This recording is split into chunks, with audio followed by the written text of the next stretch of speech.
কথা তবে সংক্ষেপে রাখিয়া তুলসীর জন্ম বলিব শুনেন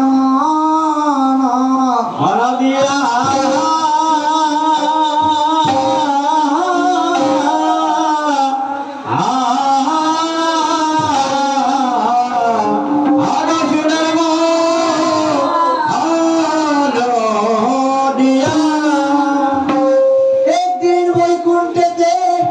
লক্ষ্মী সরস্বতী আর বাক্যস্থলে গন্ধ করে হইয়া কুদ্দমতি বাইরে তোমার হইতো না এক গরু বা যদি বোন ব্যক্তি আই বলো দুই মিনিটে দুই সাগর নিচে হইতো না এক আমার দুই ব্যক্তি এখন তো কইবো হইব তো হ্যাঁ সত্যিকার কথা ওই সহ্য করা যায় না এইভাবে কেন কালে লক্ষ্মী বলে হইয়া কুদ্দমতি আচ্ছা আমার বাক্যে নদীর উপর তুমি হও সরস্বতী তুমি সরস্বতী নদী থেকে সৃষ্টি বলতে লাগবো এতে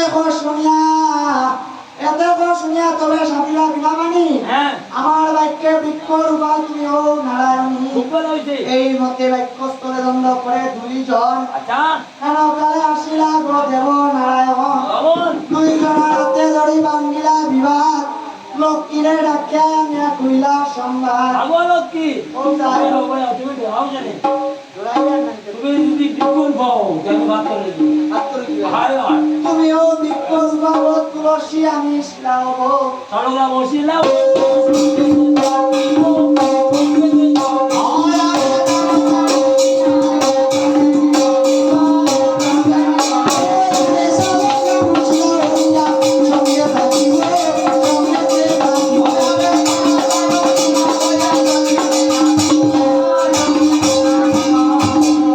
কিলোগ্রাম শিলা হইয়া তোমার সঙ্গে থাকিব কারণে তুমি বাস লাগাইলে ওই বাদ করে দিবা লাগে তারপরে ও কি শিলা